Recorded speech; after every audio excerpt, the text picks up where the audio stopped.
2 nädalat tagasi, kui meil oli nii-öelda graafiku järgi plaan tulla siia Saku Tallinna maantee 1 Redori objekti peale, et vaadata, kuidas töö käib, otsustasime, et siia me ei tule.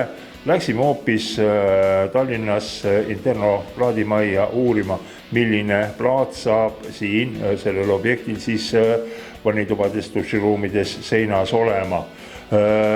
Nägime ära, nüüd taas 2 nädalat hiljem, kui oleme juba siin Sakus koha peal, tundub, et plaadid on meist kiiremad olnud ja plaadid on kõik ilusasti paigas ja ausalt öelda väga sümpaatne näeb juba see vannituba välja. Alustame siis selle uurimisest, et kui kaugel plaatimisjärg siin majas on.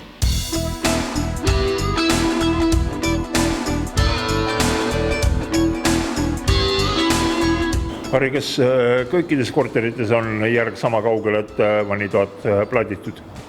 Kahjuks veel mitte, aga töödega oleme graafikus ja hetkel on umbes pooled korterid on plaaditud. Vahepeal on töö ikka väga hüppega edasi jõudnud. Paberid põrandal, mida see nüüd tähendab nende inimeste jaoks, kes võib-olla ehitused kursis ei ole? Tööd oleme me siin ikka igal hetkel teinud, lihtsalt nüüd on võib-olla selle kuu ajaga on niisugune visuaalselt muudatust kõige rohkem näha, et tõesti oleme siin paigaldanud parketti, sellepärast on põrandal parketi kaitseks ka papp maas, et ehituse käigus parketti ei vigastaks. Oleme plaatinud hoolega, oleme korterid viimistlenud, oleme paigaldanud siseuksi, nüüd kohe hakkame paigaldama ka liiste, et läheneme lõpule. Mis kastid need siin seina peal on? Kui ma ei teaks, et majas on põrandaküte, siis ma ütleksin, et õhk-soojuspump.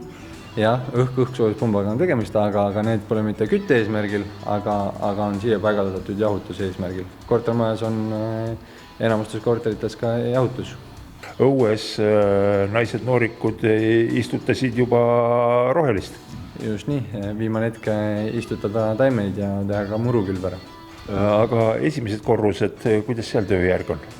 Esimestel korrustel on varsti avamas siis Ankurretnik, Pepko oma kauplust. Ilmselt ka varsti saavad ka teised äripinnad oma uksed avada.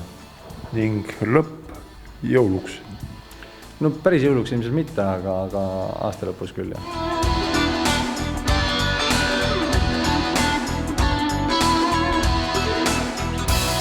Läbi aastakümnete on Nurgakivi oma kaameraga väga paljudel objektidel käinud, kuid tunnistan üles siin Sakus selle Redori objekti peal Tallinna maantee 1 on küll esimene kord, kus ma näen nii-öelda 2 tööd paralleelselt tehtavat. See, et viimistajad töötavad majas sees ja haljastajad on väljas ametis, see näitab seda, et tõepoolest, kui talvel inimesed siia sisse kolivad, siis kevad tuleb juba ilus ja haljas.